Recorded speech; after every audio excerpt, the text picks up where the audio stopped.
Group 12 இன்னைக்கு கேட்ட question, ஆண்டு வட்டி விகிதம் 16/2/3 எனில் 68,000 ரூபாய்க்கு 9 மாதங்களுக்கு தனி வட்டி என்ன?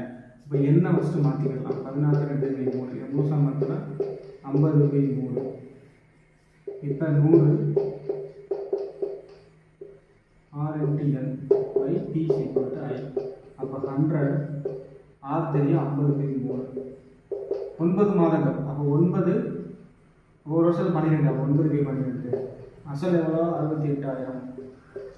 ஐ தான் கேட்குறாங்க. கேன்சல் பண்ணுங்க.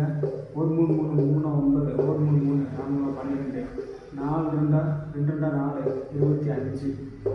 இந்த 2 வச்சு கேன்சல் பண்ணால் 3 4 0 0 2 0 2 0 கேன்சல் ஆகிடுச்சு. அப்போ 340 × 25 எவ்வளோ? 8,500 ரூபாய்.